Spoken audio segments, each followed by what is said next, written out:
আলাইকুম এভরিওয়ান। আজকে আমরা এইচএসসি আইসিটি সিলেবাস অনুযায়ী এইচটিএমএল এর পরিচিতি ও বেসিক স্ট্রাকচার নিয়ে আলোচনা করব। তো এইচটিএমএল এর যে মূল কন্টেন্ট গুলো আছে ওগুলোর সাথে তোমরা প্রতিনিয়তই ইন্টারেক্ট করো। লাইক তোমরা সবাই ফেসবুক, ইনস্টাগ্রাম, হোয়াটসঅ্যাপ বা গুগলে গিয়ে বিভিন্ন জিনিস সার্চ করে যে বিভিন্ন ওয়েবসাইটে জানো এগুলো কি ওয়েবসাইটই তো ওয়েবসাইট গুলো কিভাবে ক্রিয়েট করে এইচটিএমএল দিয়ে ক্রিয়েট করে। তো চলো শুরু আগে বুঝে নিই এইচটিএমএল জিনিসটা কি। এইচটিএমএল হচ্ছে হাইপার টেক্সট মার্কআপ ল্যাঙ্গুয়েজ। অনেকেই গুলিয়ে ফেলে যে এইচটিএমএল মেবি কোনো প্রোগ্রামিং ল্যাঙ্গুয়েজ, বাট না। এইচটিএমএল একটা হাইপার টেক্সট মার্কআপ ল্যাঙ্গুয়েজ, এটা markup type language. Markup type language actually কি? এই মার্কআপ টাইপ ল্যাঙ্গুয়েজ গুলো মূলত বিভিন্ন ওয়েবসাইট ডিজাইন বা ওয়েবসাইট ক্রিয়েটের মধ্যে ইউজ করা হয়। যে কারণে এইচটিএমএল কোনো প্রোগ্রামিং ল্যাঙ্গুয়েজ না, বাট এটা মার্কআপ টাইপ ল্যাঙ্গুয়েজ। তো আমাদের এইচএসসি আইসিটি এর সিলেবাস কমপ্লিট করার জন্য এইচটিএমএল এর কয়েকটা কিছু স্পেসিফিক টপিক আছে, যে টপিকগুলো পড়লে তোমাদের এইচএসসি এর আইসিটি সিলেবাস কমপ্লিট হয়ে যাবে। তো চলো দেখি এইচএসসি আইসিটি এর মানে সিলেবাসের যে টপিকগুলো আছে ওই টপিকগুলো কোনগুলো। এইচএসসি আইসিটি তে এইচটিএমএল এর দুইটা দুইটা টপিক আছে। এটি হচ্ছে থিওরি টপিক আর এটি হচ্ছে কোড টপিক। থিওরি টপিকের মধ্যে ওয়েব পেজের প্রকারভেদ, ওয়েবসাইটের প্রকারভেদ, ওয়েবসাইটের কাঠামো এবং ওয়েবসাইট পাবলিশিং আছে। এবং কোডের মধ্যে text formatting, image, hyperlink, list এবং টেবিল, এই কয়েকটা টপিকই আছে। এই যে এখানে মোটামুটি যে কয়টা টপিক আছে, এই সবগুলা টপিকই পড়লে তোমাদের মোটামুটি এইচএসসি এর, মোটামুটি না পুরোপুরি তোমাদের এইচএসসি এর সিলেবাস শেষ হয়ে যাবে। এখান থেকে মূলত 1 মার্কের প্রশ্ন, 2 মার্কের প্রশ্ন, 3 মার্কের প্রশ্ন, 4 মার্কের প্রশ্ন এখান থেকে মূলত দেয় আর কি। এই কয়েকটা টপিক পড়লেই তোমাদের সিলেবাস শেষ। তো আজকের এই ক্লাসে আমরা মূলত কোড নিয়ে মানে আলোচনা করবো। কোডের যে টেক্সট ফরম্যাটিং যে টপিকটা আছে এই টপিক নিয়ে আজকের ক্লাসে আমরা আলোচনা করবো। তো চলো দেখি এইচটিএমএল এর মধ্যে কিভাবে কি কোড করে।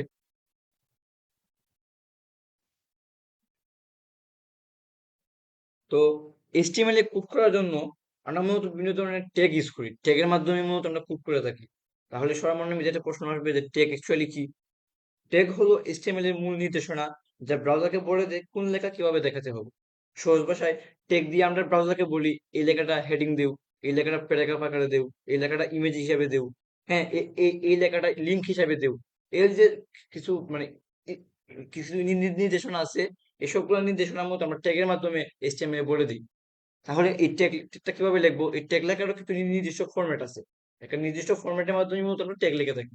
তো ট্যাগ মূলত দুই প্রকার, একটা হচ্ছে এমটি ট্যাগ, একটা হচ্ছে এলিমেন্ট ট্যাগ। এলিমেন্ট ট্যাগটা কি? যে ট্যাগের মধ্যে একটা নির্দিষ্ট উপাদান আছে তাকে এলিমেন্ট ট্যাগ বলে, আর যেটাকে কোনো উপাদান নাই তাকে এমটি ট্যাগ বলে। তো আগে দেখি আমরা আজকের ক্লাসে মূলত আমরা এলিমেন্ট ট্যাগ নিয়ে আলোচনা করবো। এমটি ট্যাগ নিয়ে আরেকটা ক্লাস পরবর্তীতে দেওয়া হবে। তো ট্যাগ লেখা যে ফরম্যাটটা আছে ওইটা কিভাবে লেখে? ট্যাগের যে কোনো ট্যাগের শুরু দিয়ে একটা স্টার্টিং থাকে, তারপর একটা এন্ডিং থাকে। স্টার্টিং এর ফরম্যাটটা যেরকম লেখা থাকে এইভাবে, এই যে এই মধ্যখানের মধ্যে যে ট্যাগ আছে এই ট্যাগটা লিখবো। আর এখানের মধ্যে হাবি জাবি যা ইনস্ট্রাকশন দেওয়ার লাগে আর কি, ওইটা দিয়া তারপর ট্যাগ ক্লোজ। মেইনলি ট্যাগ লেখার ফরম্যাটটা হচ্ছে এইটা, এইভাবে ট্যাগ লেখে। তো আজকে আমরা মূলত টেক্সট ফরম্যাটিং নিয়ে আলোচনা করবো। সো টেক্সট ফরম্যাটিং এ যাবতীয় যা যা ট্যাগ আছে সবগুলো ট্যাগ নিয়ে আমরা আজকে আলোচনা করব। তো টেক্সট ফরম্যাটিং এর জন্য এইচটিএমএল লেখার জন্য সবার আগে যেটা করা লাগবে আমাদেরকে, এইচটিএমএল কে কল করতে হবে এইচটিএমএল ট্যাগ দ্বারা। আগেই বলছি এইচটিএমএল এর ট্যাগ ছাড়া কোনো কোড লেখা হয় না। সো যে যে কোড আমরা লিখবো ওই কোডটা আমরা মেইনলি ট্যাগ ইউজ করে করবো। তো এইচটিএমএল এর মধ্যে কোড করা স্বাভাবিক, তাহলে আমাদেরকে আগে সবার আগে এইচটিএমএল ট্যাগ ক্রিয়েট করা লাগবে। এইচটিএমএল ট্যাগ, এই যে দেখছো এখানের মধ্যে এইচটিএমএল। তো এখানে দেখো আমি এইচটিএমএল থেকে শুরু একটা ক্রিয়েট করছি, তারপর এন্ডিং একটা ক্রিয়েট করছি, স্টার্টিং এবং এন্ডিং। আর এই মধ্যখানের মধ্যে আমি যা যা কোড করব এই সবগুলো হবে আমার এইচটিএমএল এর এলিমেন্ট। এই এইচটিএমএল স্টার্টিং এবং এন্ডিং এর মধ্যে আমি যা যা কোড করব এই সবগুলোই হবে আমার এইচটিএমএল এর এলিমেন্ট। তো এইচটিএমএল এলিমেন্ট কি হতে পারে? এটা ওয়েবসাইট ক্রিয়েট করতে তোমার যা যা দরকার, যা যা প্রয়োজন, এই সবগুলোর মূলত এইচটিএমএল এলিমেন্ট। এইচটিএমএল এর মধ্যে আমরা মূলত সবার আগে হেড ট্যাগ ইউজ করি, হেড ট্যাগ ইউজ করি আমরা। হ্যাঁ, তারপরে বডি ট্যাগ ইউজ করি, বডি ট্যাগ ইউজ করি। তো এটা দিয়ে তোমার কি মনে হচ্ছে কোনো একটা মানুষের, ধরো কোনো একটা মানুষের সঙ্গে যদি তুমি তুলনা করো, একটা মানুষের মাথা আছে, বডি আছে। হ্যাঁ, সেম এইচটিএমএল এর মধ্যেও মাথা আছে, বডি আছে। তো এইচটিএমএল এর মানুষের মাথার মধ্যে কি থাকে? মানুষের মাথার মধ্যে ব্রেন থাকে না? হ্যাঁ, মানুষের একটা মানুষের মাথার মধ্যে ব্রেন থাকবে, যার যে ব্রেনটা তার ফুল বডিকে কন্ট্রোল করতেছে। হ্যাঁ, আর তার বডির মধ্যে হাত, পা, লিভার, কিডনি, হার্ট, পা যা যা সবগুলো তো মানুষের বডি অংশ। আর হেডের মধ্যে কি থাকে? মানুষের ব্রেন থাকে। তো সেম এইচটিএমএল হেডের মধ্যে যাবতীয় যত লিঙ্ক এড করা লাগে, হ্যাঁ, তারপর যে টাইটেল এড করা লাগে সবগুলো আমরা মূলত করি এইচটিএমএল এর হেডের মধ্যে। তো আমাদের এইচএসসি আইসিটি বইয়ের মধ্যে এই হেডের তেমন কোনো কিছু দেখানো হয় নাই, জাস্ট টাইটেলটা দেখানো হয়েছে, টাইটেল ট্যাগ। এই টাইটেল ট্যাগটাই দেখানো হয়েছে। হেডের মধ্যে আমরা আপাতত শুধুমাত্র এই টাইটেল ট্যাগকে ইউজ করবো। তো অনেকেরই মাথায় আসতে পারে যে ভাইয়া টাইটেল ট্যাগটা কি, টাইটেল ট্যাগের অ্যাকচুয়ালি কাজ কি। তো চলো দেখি আমরা টাইটেল ট্যাগের অ্যাকচুয়ালি কাজ কি। ধরো টাইটেল ট্যাগের মধ্যে আমি আজকে লিখলাম my first website, my first website. হ্যাঁ, আর বডির মধ্যে ধরো আমি এখন আপাতত বোঝার দরকার নাই, জাস্ট যেটা লিখতেছি ওটা দেখে নাও। ধরো লিখলাম মাই নেম ইজ, এখন আমরা এই কোডটা রান করব, দেখি কি হয়। এখানে দেখো আমি কিন্তু টাইটেল দিছিলাম মাই ফার্স্ট ওয়েবসাইট, হ্যাঁ, বাট আমার এরপরে বডির মধ্যে দিছিলাম আমি মাই নেম ইজ তানজিদ। যখন আমি আউটপুটটা দেখতে যাইতেছি, তোমার সময় এই যে বডি, এই যে এই সারাংশটা আছে না কোন একটা ওয়েবসাইটের, এই সারাংশটাকে মূলত বলে বডি। বডির মধ্যে তুমি যা লিখবা সবগুলো এই সারাংশের মধ্যে প্রিন্ট হবে। আর ওই যে হেডের মধ্যে লিখছিলাম না আমি মাই ফার্স্ট ওয়েবসাইট, এই যে হেডের মধ্যে লিখছিলাম না আমি টাইটেল টেক দিয়া মাই ফার্স্ট ওয়েবসাইট, এটা যখন আমি ব্রাউজার দেখতে যাই তোমার সময় দেখা যায় এই যে এখানে দেখো মাই ফার্স্ট ওয়েবসাইট, এটা কি টাইটেল না? ধরো তুমি মনে করো এখন ইউটিউব সার্চ দিবা, হ্যাঁ, ধরো ইউটিউব.com, ইউটিউব.com, এটা হচ্ছে আমার ইউটিউবের যাবতীয় যা যা আছে।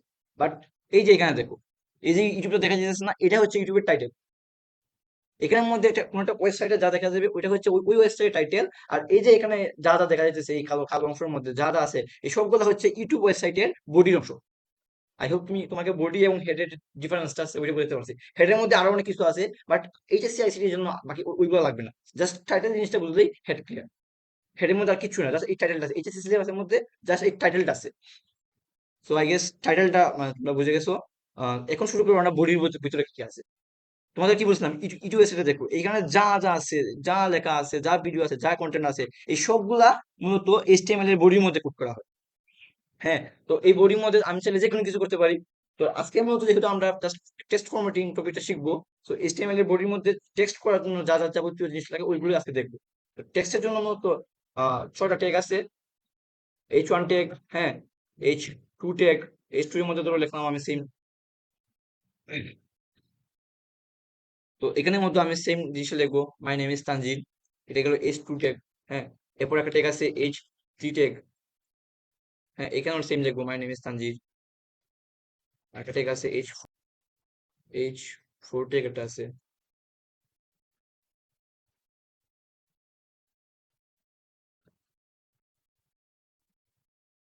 ওকে,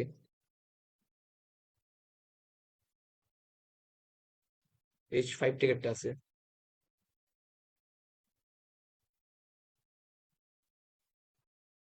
হুম, তারপর একটা আছে H6 ট্যাগ।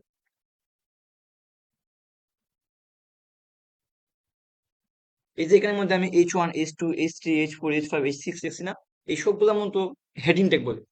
বডির মধ্যে আমার প্যারাগ্রাফ লিখি না, প্যারাগ্রাফের মধ্যে ধরো ট্রাফিক জ্যাম প্যারাগ্রাফ লিখবো, ট্রাফিক জ্যাম দিয়ে উপরে লিখি, ওটা একটু বোল্ড থাকে না, একটু বড় থাকে না, এটা হেড, এটা কি বলে প্যারাগ্রাফের হেড। সেম এরকম ওই হেড গুলো লেখার জন্য মূলত হেডিং ট্যাগ ইউজ করা হয়। হেডিং ট্যাগ সব প্রকার H1, H2, H3, H4, H5, H6, তুমি সবগুলোর মধ্যে সেম লেখা লিখতে পারো, বা সবগুলো আউটপুট আলাদা আলাদা আসবে। এই জন্য আমি সবগুলো একসাথে লিখছি যেন তোমাদের সবগুলোর আউটপুটের ডিফারেন্সটা বোঝানো যায়।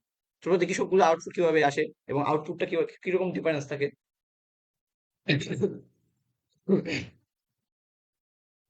এই যে দেখো, প্রথমে লিখলাম কি H1 ট্যাগ লিখলাম না প্রথমে, আমরা প্রথমে কি লিখছিলাম H1।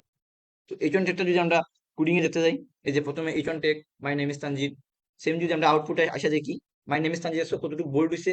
আবার এরপরে যখন H2 ট্যাগ দেখছিলাম, H2 ট্যাগ আউটপুটটা দেখো, এই H1 ট্যাগ থেকে H2 ট্যাগটা ছোট, একটু ছোট না? আবার দেখো H3 ট্যাগটা, H3 ট্যাগটা কি H2 ট্যাগ থেকে একটু ছোট না? সেম যদি H4, H5, H6 এ আসো, দেখা যাবে যে প্রত্যেকটাই উপরেরটা থেকে ছোট। মানে H1 ট্যাগ সবচেয়ে বড়, তারপর হচ্ছে H2 ট্যাগ, তারপর H3 tag, H4 tag, H5 tag, H6 tag, এরকম বড় থেকে ছোট হিসেবে যায়। তবে এই সবগুলাই কিন্তু হচ্ছে তোমার হেডিং ট্যাগ, সবগুলা কিন্তু তোমার বোল্ড হিসেবে হয়ে আছে। তোমাকে একটা নর্মাল টেক্সট আমি দেখাই, দেখো একটা নর্মাল টেক্সট যদি দেখাই, মাই নেম, এটাই তোমার আউটপুট করবো এখন। এই যে দেখো এই মাই নেম ইজ তানজির এবং এই মাই নেম ইজ তানজিরের মধ্যে রেশম আছে না, এটা দেখো একটু বোল্ড আছে না, এই যে এই লেখাগুলো একটু বোল্ড আছে, বাট এই লেখাটা কি বোল্ড আছে না? এই লেখাটা কিন্তু বোল্ড না, জাস্ট নর্মালি প্রিন্ট হয়ে আছে মাই নেম ইজ তানজির। সো বুঝা যাইতেছে এই এই যে ট্যাগ গুলো আছে, হেডিং ট্যাগ, এই হেডিং ট্যাগ গুলার লেখাগুলো সবসময় বোল্ড থাকবে, এবং এগুলার নিজস্ব সাইজও আমাদের কাস্টমাইজ করা যায়। H1 ট্যাগ দিলে একটু বড় লেখা হবে, H2 ট্যাগ দিলে ছোট হবে, H3 ট্যাগ দিলে আরো ছোট হবে, H4 আরো ছোট, H5 আরো ছোট, H6 আরো ছোট, এভাবে কিন্তু ছোট হবে। হ্যাঁ, তো হেডিং ট্যাগ বোঝা গেল। টেক্সট ফরম্যাটিং ট্যাগ এর মধ্যে যে শুধু হেডিং ট্যাগ এমন না, টেক্সট ফরম্যাটিং ট্যাগ এর মধ্যে একটা টেক্সটকে যা যা যাবতীয় করা যায় সবগুলোই কিন্তু টেক্সট ফরম্যাটিং এর আন্ডারে আসে। লাইক লাইক কি করা যায়, একটা টেক্সটকে বোল্ড করা যায়, একটা টেক্সটকে ইটালিক ফরম্যাটে লেখা যায়, একটা টেক্সটকে আন্ডারলাইন করা যায়। হ্যাঁ, একটা টেক্সটকে প্যারাগ্রাফ আকারে লেখা যায়। তো এই সবগুলোই মূলত আজকে আমরা কাছে শিখবো। এখন আমরা জাস্ট H1 ট্যাগ শিখছি, তো চলো আমরা এখন প্যারাগ্রাফ ট্যাগ শিখি। প্যারাগ্রাফ ট্যাগ কি? আমরা যখন প্যারা আকারে লিখি না, প্যারা আকারে লেখার সময় ধর একটা প্যারা লিখলাম, প্যারা লেখার পর যখন আটটা প্যারা স্টার্ট করুন, তখন সময় উপরের প্যারা যেটা আছে ওইটাতে যে একটু গ্যাপ নিয়ে পরের প্যারাটা স্টার্ট হয় না। তো সেম প্যারাগ্রাফটাই কাজই এটা। একটা টেক্সট প্যারা আকারে প্রিন্ট করব, তারপর যখন তুমি আটটা টেক্সট নিবা, তখন সময় ওইটা মানে একটা গ্যাপ ক্রিয়েট করবো, অন্য পরের লেখার সাথে এখানে একটা গ্যাপ ক্রিয়েট করবো, গ্যাপ ক্রিয়েট করবো। তো চলো দেখি। ধরো এখানে লিখলাম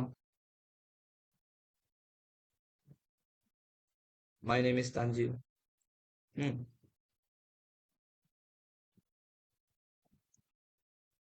আমার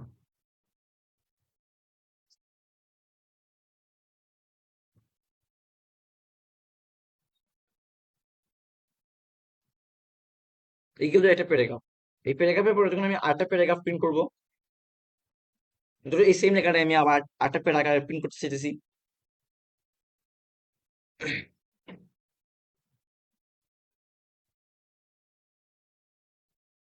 এখন দেখি কি প্রিন্ট হয়, দেখি।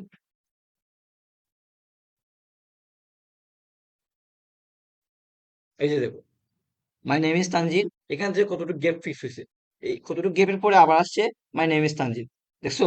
তো এই যে একটা গ্যাপ ক্রিয়েট হইতেছে, এই গ্যাপটা মূলত প্যারাগ্রাফের কারণে হইতেছে। তো অনেকে মনে প্রশ্ন আসতে পারে যে ভাইয়া, উপরে তো হেডিং ট্যাগ ইউজ করছে, হেডিং ট্যাগের মধ্যে তো এরকম গ্যাপ ক্রিয়েট হয়েছে, তাহলে heading tag kind of paragraph? কিন্তু না।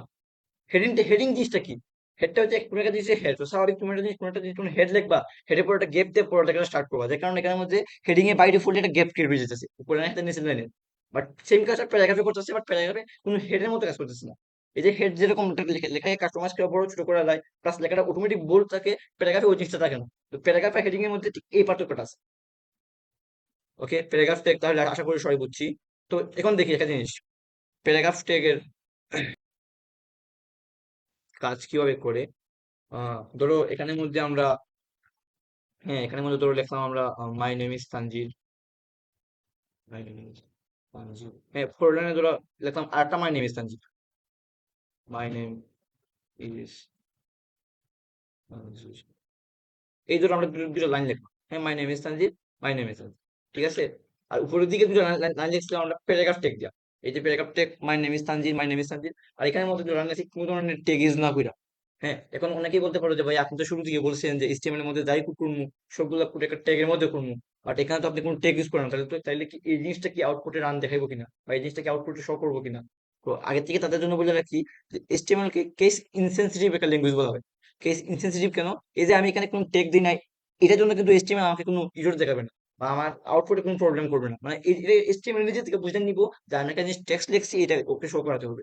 মানে এটা নিজে থেকে বুঝে নিব। এর জন্য HTML কে কেস ইনসেনসিটিভ বলা হয়। 2 মার্কের প্রশ্ন আসতে পারে যে HTML কেস ইনসেনসিটিভ ব্যাখ্যা করো। হ্যাঁ, অনেক অনেক গাইডের মধ্যে কিন্তু আরো বেটার ব্যাখ্যা পাইবা।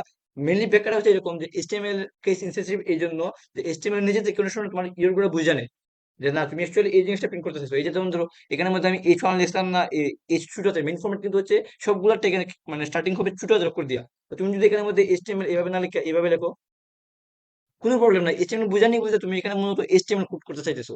হ্যাঁ, তো মেইনলি যে ফরম্যাটটা আছে আমরা যেটা ফলো করবো, এটা হচ্ছে ছোট ছোট হাতের উপর দিয়া সবগুলো টেক্সট স্টার্ট করবো, এটা হচ্ছে মেইন ফরম্যাট। আমরা যেহেতু এটা এক্সামে পরীক্ষা দিব, সো স্বাভাবিক মানে টিচাররা তোমাদেরকে ওইভাবে পরীক্ষা নিরীক্ষা করবে যে তুমি অ্যাকচুয়ালি হেডিং মানে টেকের স্টার্টিংটা কিভাবে করতেছো, টেকের এন্ডিংটা কিভাবে করতেছো, ওই সবগুলো ফরম্যাট টিচার কিন্তু নজরে রাখবে। তাই এখানে কোনো ধরনের ভুল করা যাবে না, তুমি কোনো কম্পাইলারের মধ্যে পরীক্ষা হলে গিয়া কোড করবা না।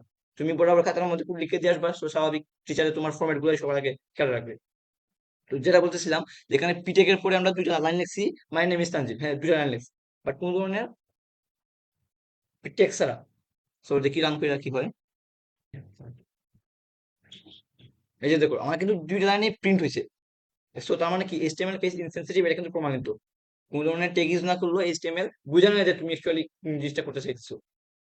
তো এখন এখানের মধ্যে তোমাদের অনেকের মনে যে প্রশ্নটা আসতে পারে যে আমরা তো এখানের মধ্যে কোড করছিলাম মেনলি 2 লাইন 2 লাইনে, বাট এখানের মধ্যে দেখা যাচ্ছে কোড দুইটা একই লাইনের মধ্যে, এটা কেন হয়েছে? অনেকেই মনে প্রশ্ন আসতে পারে যে হ্যাঁ, এখানের মধ্যে তো কোড করলাম আমরা 2টা লাইনের মধ্যে, বাট আমরা যখন আউটপুট দেখতে চাইতেছি তখন সময় আউটপুটের মধ্যে দেখা যাচ্ছে মাই নেম ইজ তানজিব, কোন ধরনের একটা গ্যাপ দিছে, দেয় আবার লেখা শুরু করছে মাই নেম ইজ তানজিব। এখানে এই দুটো তো হিসাব হিসাব মতো এখানের মধ্যে ব্রেক হওয়ার কথা। তো বলে রাখি, এইচটিএমএল সবসময় সবগুলা জিনিস এক লাইনে প্রিন্ট করে। তোমার যদি এখানে ব্রেক করা লাগে, তাহলে ব্রেক করার জন্য আলাদা তোমাকে কমান্ড দেওয়া লাগবে। ওই কমান্ডের কারণে এইচটিএমএল মধ্যে এখানে ব্রেক করবে।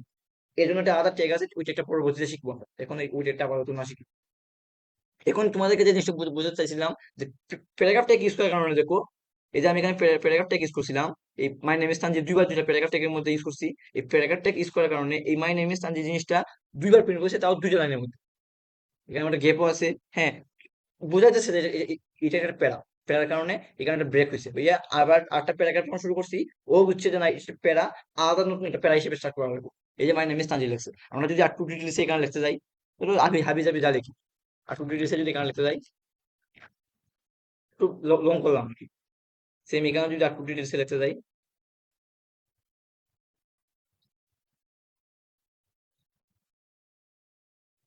এখন যদি আমরা প্রিন্ট করতে যাই, তখন কি হবে? এই যে দেখো, ও এতটুকু পর্যন্ত প্রিন্ট করছে। প্রিন্ট করার পরে কম্পাইলার দেখছে যে না, প্যারাগ্রাফ ট্যাগ এখন কমপ্লিট হয়েছে। প্যারাগ্রাফ ট্যাগ কমপ্লিট মানে কি, এখানে তো অটোমেটিক একটা লাইন ব্রেক করে দিবে। তারপর যখন আবার আইসে দেখছে যে আবার আরেকটা প্যারাগ্রাফ ট্যাগ স্টার্ট হয়েছে, তখন সময় আরেকটা প্যারাগ্রাফ ট্যাগ স্টার্ট করছে। ওইটা যা কমান্ড ছিল ওই সবগুলো কমান্ড প্রিন্ট করছে। প্রিন্ট করে দেখছে কি যে প্যারাগ্রাফ ট্যাগ আবার ক্লোজ হয়ে গেছে, প্যারাগ্রাফ ট্যাগ আবার ক্লোজ হয়ে গেছে। তখন সময় কি করছে, ও আবার একটা লাইন ব্রেক করে দিচ্ছে। এর পরবর্তীতে যখন আমি নতুন নতুন আরেকটা ইনপুট দিলাম, আমি ওরে নতুন যখন আরেকটা ইনপুট দিলাম, তখন সময় ও লাইন ব্রেক করে নতুন লাইনের মধ্যে ওই ইনপুটটা নিচ্ছে। বাট এখানের মধ্যে কোনো ট্যাগ আমি ইউজ করিনি, এখানে কোনো ট্যাগ ইউজ করি নাই। এ কারণে এই দুটো লাইন কেউ বুঝে নিচ্ছে যে একই লাইন। কারণ এইচটিএমএল সবসময় লাইন বাই লাইন প্রিন্ট করে এবং একই লাইনে প্রিন্ট করে।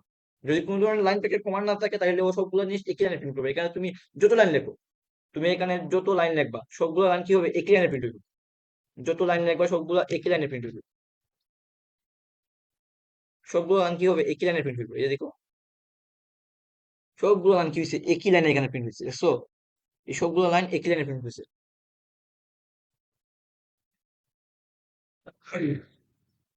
তারপর আমরা প্যারাগ্রাফটা তাহলে বুঝছি আশা করি। প্যারাগ্রাফ ট্যাগের পরে এরপরে যে জিনিসটা শেখা যাবে, বোল্ড ট্যাগ। প্যারাগ্রাফটা তো বুঝলাম যে ভাই হ্যাঁ, প্যারাগ্রাফ ট্যাগ এটা প্যারা আকারে প্রিন্ট করে। তো হেডিং থেকে শিখছিলাম আমরা যে হেডিং থেকে সবগুলো টেক্সট গুলো বোল্ড আকারে প্রিন্ট করে। বাট আমার যদি প্যারাগ্রাফটাকে কোনো একটা নির্দিষ্ট টেক্সটকে বোল্ড করা লাগে, তাহলে কি করবো আমি? অবশ্যই বোল্ডের জন্য একটা আলাদা ট্যাগ ইউজ করা লাগবে, যাতে ওই ট্যাগ দিয়ে বুঝে যে না, এই ট্যাগের মানে হচ্ছে বোল্ড করবে ওই জায়গাটায়। বোল্ড ট্যাগের জন্য একটা ট্যাগ ইউজ করা হয়, যেটাকে বলে বিটেক। এটা মূলত বোল্ড ট্যাগের শর্ট ফর্ম, বি থেকে আসছে বিটেক। এখানের মধ্যে তুমি যাই লেখবা সবগুলো লেখা বোল্ড হবে। দেখো এবার যদি রান করি, এই যে যা লেখছি সবগুলো কিন্তু বোল্ড হয়েছে। এখানে প্যারাগ্রাফ টেকের মধ্যে যা লিখছিলাম প্যারা আকারে প্রিন্ট হয়েছে, বাট বোল্ড হয় নাই। বাট বোল্ড টেকের মধ্যে আমি যা লিখছি সবগুলো লেখা কিন্তু বোল্ড হয়েছে। হ্যাঁ, তো এখন এখন কেউ যদি বলে যে না হ্যাঁ ভাই, আমি প্যারাগ্রাফ প্যারা আকারে একটা টেক্সট প্রিন্ট করবো, বাট ওই প্যারার মধ্যে আমার তো যে তানজিদ লেখাটা আছে, যার নামটা আছে, ওই নামটাকে আমি বোল্ড হিসেবে দিই। হ্যাঁ, করতে পারবা। এখানের মধ্যে তুমি বিটেক ইউজ করো। বিটেক যে কোনটা কি বলছিলাম, টেকে শুরু আছে এবং শেষ আছে। তুমি টেক শুরু করছো মানে টেকে শেষ করতে হবে। এখানে মানে তুমি টেক্সট শেষ করবে এখন তানজি। যে যে লেখাটা পর্যন্ত তুমি ধরো বোল্ড করতে চাইছো, ওই লেখাটা পর্যন্ত নিবা, এলিমেন্ট হিসেবে নিবা। যে তানজির পর্যন্ত চাইছে, আমি তানজির আমি এলিমেন্টের ভিতরে ঢুকেলাম। এই যে আমি বোল্টে ক্লোজ করলাম। এই যে বোল্টেকের স্টার্ট, বোল্টেকের এন্ডিং, আর এর মধ্যে যা আছে এই সবগুলো হচ্ছে বোল্টেকের এলিমেন্ট। এই তানজিটা গেলে কি হইলো, তানজিটা প্যারাগ্রাফ টেকের এলিমেন্ট, আবার বোল্টেক এলিমেন্ট। আবার এই যে বোল্ট টেকটা আছে না, এই বোল্ট টেকটা এই প্যারাগ্রাফ টেকের একটা এলিমেন্ট। ঠিক যেরকম এই paragraph tag, body tag, head tag সবগুলো এসটিএমএল এলিমেন্ট, ঠিক সেমনি তেমনি এই বোল্ট টেকটা কিন্তু এই প্যারাগ্রাফ টেকের একটা এলিমেন্ট। আর এটাকে প্যারাগ্রাফ টেকের এলিমেন্ট হিসেবে লেখা হয়েছে। এই যে প্যারাগ্রাফ টেকের স্টার্টিং এখানে আছে, প্যারাগ্রাফ টেকের এন্ডিং এখানে আছে, আর এর মধ্যে যা লেখা হবে সবগুলো হচ্ছে এই প্যারাগ্রাফ টেকের এলিমেন্ট। তাই এই বোল্ট টেকটাও এই প্যারাগ্রাফ টেকের একটা এলিমেন্ট। এখন যদি আমি এটাকে রান করতে যাই, এই যে দেখো, মাই নেম ইজ তানজি, কি ছিল আমি বোল্টেকে মধ্যে আসলাম না, এই জন্য তানজিকে বোল্ড করে দিচ্ছি। আশা করি তাহলে বোল্টেকেও সবার মধ্যে মোটামুটি ক্লিয়ার আছে। এই বোল্টেকের মধ্যে মতো আরেকটা ট্যাগ আছে, ওইটাকে বলে স্ট্রং ট্যাগ। সেম কাজ করে, স্ট্রং ট্যাগের কাজ হচ্ছে কোন একটা লেখাটা একটু স্ট্রং করা। স্ট্রং মানে কি, একটু বোল্ড করবো, স্ট্রং দেখাইবো, স্ট্রং ট্যাগ। লাইক এই যে আমি যদি এখন স্ট্রং ট্যাগ ইউজ করি,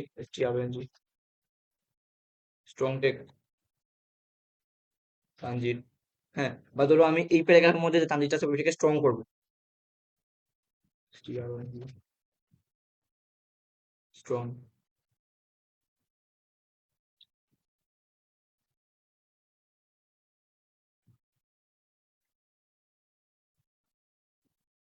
এখন যদি আমি প্রিন্ট করতে চাই তাহলে কি হবে?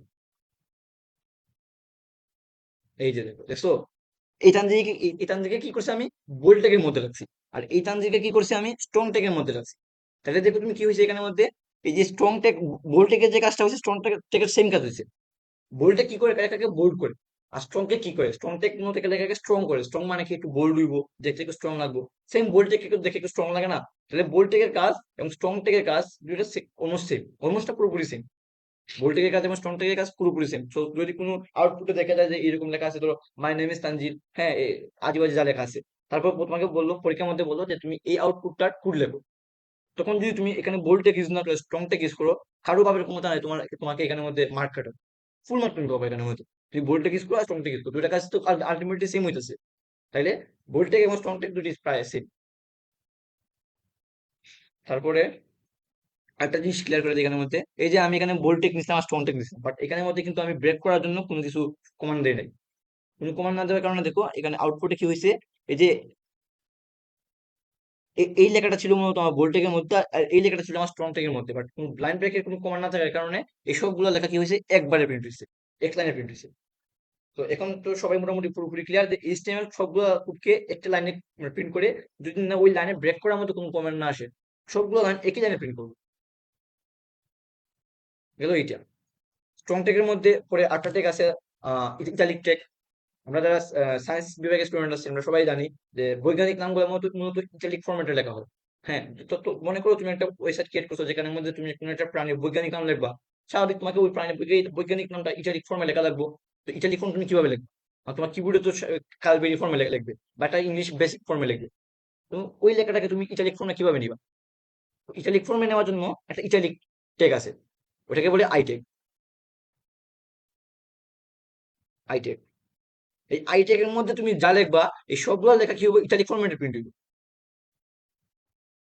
আইটেক এর মধ্যে তুমি যা লিখবা এই সবগুলো লেখা তোমার ইটালিক ফর্মে প্রিন্ট হইব। সো আমরা যদি এটাকে আউট আউটপুটে দেখতে যাই, এই যে দেখো, এই যে তানজিটটা আছে, এই তানজিটটা কি ইটালিক ফর্মে আছে না? এই যে তানজিটটা আছে এই তানজিটটা কি ইটালিক ফর্মে আছে না? তার মানে কি, আইটেক এর কাজ হচ্ছে কোন একটা লেখাকে ইটালিক ফর্মে নাও। তো এখন বৈজ্ঞানিক নাম লেখা সত্যটা কি ছিল, ইটালিক ফর্মেটও হবে, আবার নিচে এটা আন্ডারলাইনও হবে। তো আন্ডারলাইনের জন্য তাহলে আন্ডারলাইনের আরেকটা কোড ইউজ করা লাগবে আমাদেরকে। আন্ডারলাইনের জন্য আমরা কি করি, ইউটেক ইউজ করি।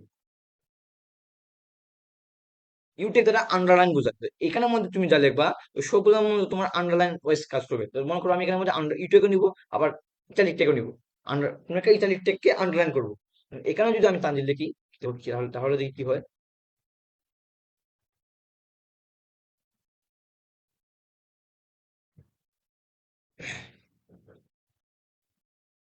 এই যে দেখো, তানজিল ওয়ার্ডটা কি হয়েছে ইটালিক ফরম্যাটও লেখা হয়েছে, আবার নিচে একটা আন্ডারলাইনও আসছে। বুঝা গেছে?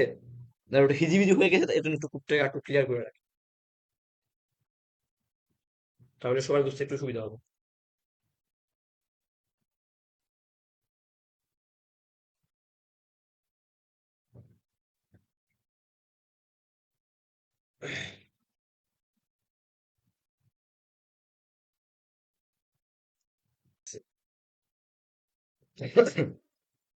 এখন সবার মনের মধ্যে প্রশ্ন আসতে পারে যে ভাইয়া খুব করতেছি আমরা সবগুলো আলাদা আলাদা লাইনে, খুবগুলো সব ফিল্ড হইতেছে আমাদের একই লাইনে, এটার জন্য কি করা যায়? লাইন লাইন যে ব্রেকটা করা যায় ওই লাইন ব্রেকের অ্যাকচুয়ালি কমান্ডটা কি? তো ওই লাইন ব্রেকের কমান্ডটা হচ্ছে বিআর টেক। বিআর দিয়ে কি করে আমরা লাইন ব্রেক করি না? এই যে দেখো, বিআর এর মানে কি, লাইন ব্রেক আসছে না, ওই ব্রেকের বিআর থেকে আসছে ব্রেক, ব্রেকের বিআর আসছে কেন মধ্যে, এই বিআর টেক দিয়ে আমরা মূলত লাইন ব্রেক করি। এখানে যদি আমি বিআর টেক ইউজ করি তাহলে কি হবে দেখো।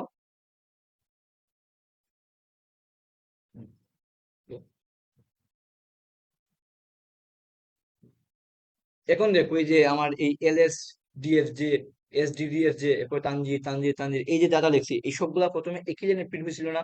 বাট এখন কি একই লাইনে প্রিন্ট হইতেছে? এখন না, এখন সবগুলো আলাদা আলাদা ব্রেক হয়েছে। কেন ব্রেক হয়েছে? কারণ আমি সবগুলোকে ব্রেক করার জন্য একটা আলাদা ব্রেকের একটা কমান্ড দেওয়া রাখছি, ওইটাকে কি বলে, বিআর টেক বলে। তো খুঁটে যদি আমরা দেখতে আসি, এই যে আমি এখানে মধ্যে LL, SDFJ, SDD, FJ এর পরে কিন্তু এটা বিআর টেক ইউজ করছি। এই বিআর টেকটার মতো ব্রেক, লাইন ব্রেক টেক, বুঝছো? এই বিআর টেকের পুরো রূপ হচ্ছে লাইন ব্রেক টেক। এখানের মধ্যে স্ট্রং টেকের মধ্যে তানজিল ইসলাম, ওইখানে আমি বিআর টেক দ্বারা এই লেখাটার পরে যা আছে সবগুলোকে লাইন ব্রেক করে দিচ্ছি। হ্যাঁ, এরপরে এখানে ইটালিক ফরম্যাটে যে তানজিল লেখা ছিল, এখানে কিন্তু একটা বিআর টেক ইউজ করে আমি লাইনটাকে ব্রেক করেছি, মানে এখানে পর্যন্ত এসেও লাইনটাকে ব্রেক করে দিব, দেওয়ার পরে এখানে এসে এই জিনিসটা প্রিন্ট করবো। তো এখন সবার মনের মধ্যে প্রশ্ন আসতে পারে যে শুরুর দিকে তো বলছিলেন যে যে কোন থেকে শুরু আছে শেষও আছে, তো লাইন ব্রেক লেখার সময় কেন শুধুমাত্র শুরু করছি কিন্তু শেষ করেন নাই? মনে করো শুরুর দিকে আমি বলছিলাম যে টেক দুই প্রকার, এমটি টেক, এলিমেন্ট টেক। আমরা আজকে মূলত এতক্ষণ ধরে বলছিলাম এলিমেন্ট টেক। তবে এমটি টেক কোনগুলা, যে যে টেক গুলা শুরু আছে শেষ নাই, এগুলোকে মূলত এমটি টেক বলে। মূল কথা যেটা হচ্ছে যে টেক গুলো কোনো এলিমেন্ট নাই। আচ্ছা, এই বিআর টেকে কি কোনো এলিমেন্ট আছে? এটা কাজটা কি, আজকে লাইনকে ব্রেক করে দিব। এর ভিতরে কি কোনো কিছুকে দান করতেছে বা বিআর টেকে কোনো কিছু শো করতেছে? না, জাস্ট একটা লাইনকে ব্রেক করে দিতেছে। এর জন্য এই বিআর টেকে কোনো এলিমেন্ট নাই। নন এলিমেন্ট যে টেক গুলো আছে ওগুলোকে মূলত এমটি টেক বলে। আর এমটি টেক গুলার শুরু আছে শেষ নাই, জাস্ট স্টার্টিং টেক দিলেই হয়, কোনো এন্ডিং টেক লাগে না। ওকে, তো বিয়ারটাকে জাস্ট তুমি এইভাবে স্টার্টিং করে দিব, লাইন ব্রেক করে দিও। কারণ এটা কোনো এলিমেন্ট নাই, যে জিনিসটা কোনো এলিমেন্ট নাই ওই জিনিসটা কোনো কোনো ইনটেক নাই, ওটাকে বলি এমটি টেক। তো আশা করি বুঝছি কেন কোন জিনিসটা এমটি টেক, কোন জিনিসটা এলিমেন্ট টেক। আবার আমি রিপিট করতেছি, যে টেকে এলিমেন্ট আছে তাকে এলিমেন্ট টেক বলে, যে টেকে এলিমেন্ট নেই তাকে এমটি টেক বলে, বা যে টেকে শুরু আছে শেষ নেই তাকে এমটি টেক বলে, যে টেকে শুরু এবং শেষ দুটি আছে তাকে এলিমেন্ট টেক বলে। সংজ্ঞাটা নোট করলে আরো আরো তোমাদের জন্য বেটার হবে, কারণ এই সংখ্যাগুলো কিন্তু তোমাদের এইচএসসি তে এক মার্কের প্রশ্ন হিসেবে আসতে পারে, এবং এগুলো খুবই হাই ভোল্টেজ প্রশ্ন। ওকে, বিআর টেক এখন গেল, ইটেক গেল, আইটেক গেল। এখন আসি আমরা স্মল টেক নিয়ে। স্মল টেক শুনে কি মনে হতেছে? অবশ্যই কোনো একটা লেখাকে স্মল করব, তাই না?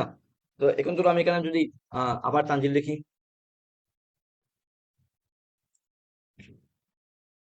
এখানে যদি আবার তানজিল লিখি, প্রিন্ট করি এরপরে,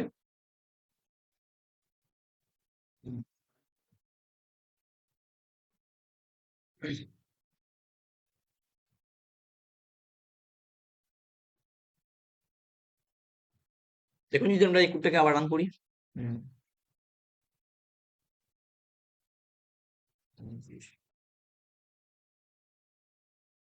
এখানের মধ্যে একটা বিআর টেক।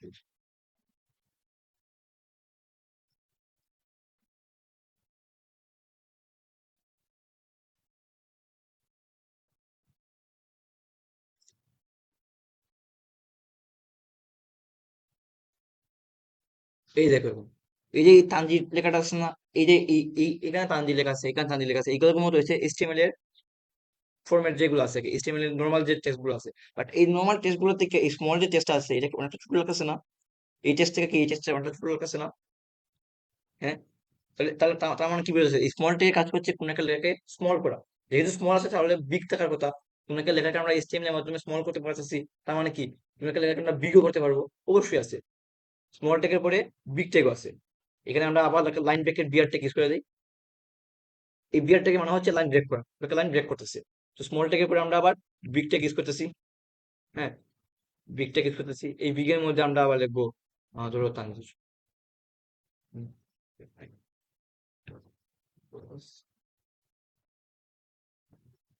এই যে দেখো, এই যে এই ট্রানজিট আছে, এই ট্রানজিটটা কি, এই যে এখানে যে কয়েকটা অক্ষর আছে বা কয়েকটা লেখা আছে, ওগুলো থেকে কি এটা একটু অনেকটা বড় দেখাচ্ছে না?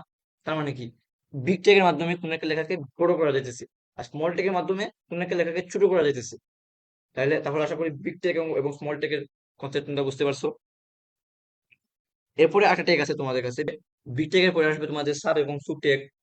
সাব টেকের মধ্যে মূলত কোনো একটা জিনিস বেজ আকারে লেখা হয়, এবং সুবটেকের মধ্যে মূলত কোনো একটা জিনিস পাওয়ার হিসেবে লেখা হয়। লাইক তোমরা যারা ম্যাথের মধ্যে লগারিদম পড়ছো, লোক এ বেস 10 আছে না, ওই 10টা কি হয়, এর একটু নিচে লেখা হয় না?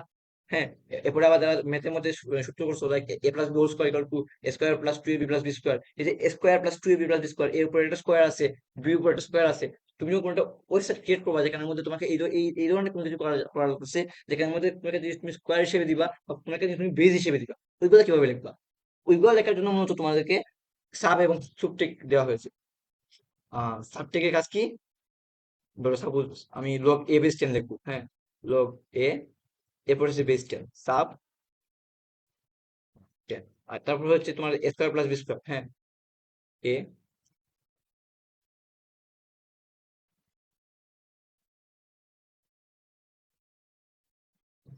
প্লাস বি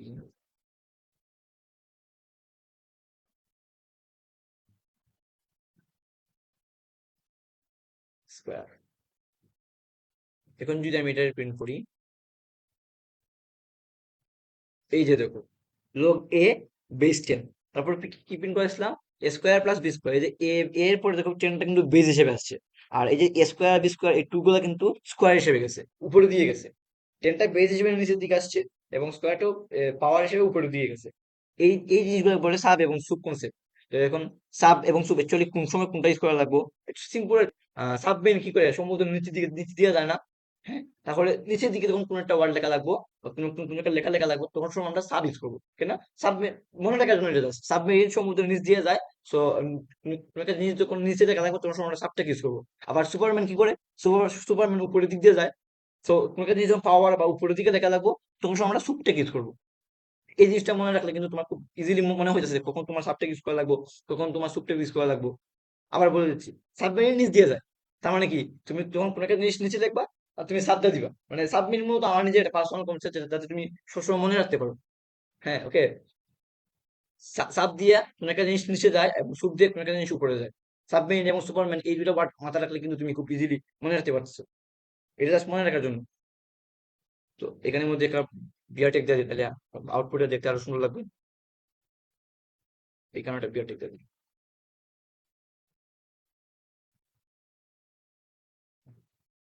এই যে লোক এবিস 10, 10 সাব ছিল, সাব টেকের মধ্যে ছিল, এর জন্য 10 নিচে চলে আসছে। এবং এই যে স্কোয়ারের যে দুইটা টু আসছে এগুলো সুপ টেকের মধ্যে ছিল, এই জন্য উপরে চলে আসছে। আশা করি তোমরা এখন সাব এবং সুপটা বুঝতে পারছো। তো সাব এবং সুপের জন্য আরো একটা কনসেপ্ট আমরা দেখে নেই। ধরো তুমি এখন প্রিন্ট করতে চাইতেছো square S B square equals to A plus B whole square plus two A B, A plus B whole square equals to square, square plus B square plus two A B. তো এরকম কিছু কিছু একটা লিখতে চাইছো। ধরো এ square, এই যে স্কোয়ার বলছিলাম না, উপরের দিকে দিব, সুপটা ইউজ করছি। হুম, তারপরে হচ্ছে plus B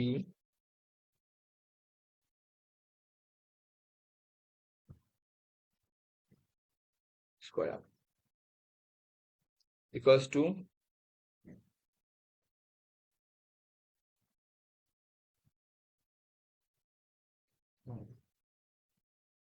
A plus B whole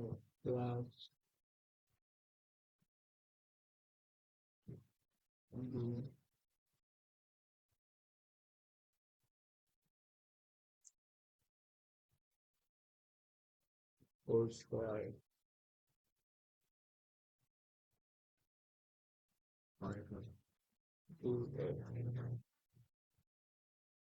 to. এটা তুমি প্রিন্ট করতে চাইছো, দেখছো? আমি একটা লাইন ব্রেক দিয়ে দিই, তাহলে আরো বুঝতে সুবিধা হবে।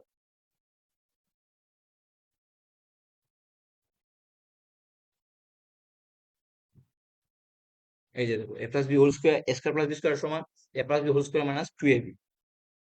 সিম্পল একটা কনসেপ্ট, সিম্পল একটা সূত্র। বাট এই যে উপরের দিকে যে পাওয়ার গুলো আছে, স্কোয়ার গুলা, এগুলো আমরা কিভাবে প্রিন্ট করবো, সুপ দিয়ে প্রিন্ট করবো। এখন ধরো বেজের জন্য একটা জিনিস দেখি আমরা সাবের জন্য, ধরো লোক এ বেস 10, হ্যাঁ, এটাকে দেখেছিলাম লোক এ বেস 10। সাব দিলে কি হয়, লেখাটা নিচে আসে, আর সুপ দিলে কি হয়, লেখাটা উপরে যায়। এই কনসেপ্ট গুলো কিন্তু এইচএসসি তে আসে, একটু অন্যভাবে আসে, ধরো তোমার একটা টেবিলের মধ্যে ঢুকাই দিয়ে দিব এই লেখাটা। হ্যাঁ, বাট এই কনসেপ্ট গুলো আসে, কিন্তু সাব সুপের কনসেপ্ট গুলো আসে। ভেরি ভেরি ইম্পর্টেন্ট একটা টপিক, এগুলা শিখা রাখবো। আর সাব সুপ গেল। এরপরে আরেকটা জিনিস দেখো, তোমরা তোমরা খেয়াল করছো কিনা জানি না, দারাজের মধ্যে যখন কোনো একটা প্রোডাক্টের উপর ডিসকাউন্ট দেয়, হ্যাঁ, তোমার সময় কি করে, ধরো আগে ছিল 1700 টাকা, এখন ডিসকাউন্ট দেওয়া হয়েছে 1500 টাকা, এবং ওই 1700 টাকাটাকে মাঝখান দিয়ে কাইটা দেয় না। এই জিনিসটা কিভাবে করে, এই জিনিসটা মূলত একটা ডেলটেকের মধ্যে করে, ডেলটেকের মাধ্যমে করে। ডেলটেক মূলত ডিলেশন টেক আর কি, ডিলিট টেক থেকে মূলত ডেলটেক আসছে, ডিলিট থেকে ডেলটেক আসছে, ডিএল ডেলটেক আসছে। এখানে মধ্যে ধরো আগে ছিল 1700 টাকা, হ্যাঁ, ধরো একটা প্রোডাক্ট দাম আগে ছিল 1700 টাকা, একটা প্রোডাক্টের দাম, এখন হয়েছে 1500 টাকা। দেখো, এই যে আগে ছিল 1700 টাকা, এটা কাইটা এখন হচ্ছে 1500 টাকা। এরকম কিন্তু দারাজ বা বিভিন্ন অনলাইন যে প্ল্যাটফর্ম গুলো আছে বা অনলাইন থেকে যারা শপিং করে তারা হয়তো খেয়াল করছো, এরকম থাকে না ডিসকাউন্ট অফার গুলা, প্রথমে ছিল 1700 টাকা, ওইটা কাটছে কাইটা এখন আছে 1500 টাকা। এই কাজটা কিন্তু মূলত ডেল্টাকের মাধ্যমে করে। তাহলে আশা করি ডেল্টা কি বুঝছো। আর ওয়েবসাইট গুলো কিন্তু এভাবে এভাবে ক্রিয়েট করে, কোনো একটা ওয়েবসাইট এভাবে ক্রিয়েট করে। তো এই ছিল মূলত তোমাদের টেক্সট ফরম্যাটিং টেক গুলা। টেক্সট ফরম্যাটিং টেক এই টেক গুলোই থাকে মূলত। এই কয়েকটা টেক যেগুলো আছে এগুলো দিয়ে তোমার একটা টেক্সটকে ফরম্যাট করা হয়। নেক্সট ক্লাসের মধ্যে আমরা শিখবো ইমেজ, এরপর হচ্ছে তোমার হাইপার লিঙ্ক এড করা, হ্যাঁ, তারপর লিস্ট টেবিল। নেক্সট ক্লাসের মধ্যে আমরা আশা করি ইমেজ এবং হাইপার লিঙ্ক এই দুইটা জিনিসই কভার করতে পারবো। আর এরপর লিস্ট একদিনে আর টেবিল আরেকদিনে কভার করে দেবো। এই কুড কনসেপ্টটা ক্লিয়ার করার পরে মূলত থিওরি কনসেপ্ট আমরা যাবো ওয়েব পেজে প্রকার পেজ। থিওরি কনসেপ্টটা একদিনে আশা করবো শেষ করা, একদিনে না করে 2 দিনে শেষ করবো। আর আজকে এই টেস্ট ফরম্যাটিংটা শেষ করেছি। কালকে বা নেক্সট যে কাজটা আসবে ওই ক্লাসের মধ্যে আমরা ইমেজ এবং হাইপার লিঙ্কটা শেষ করবো ইনশাল্লাহ। আজকের ক্লাসটা এই অবধি ছিল। আল্লাহ হাফেজ।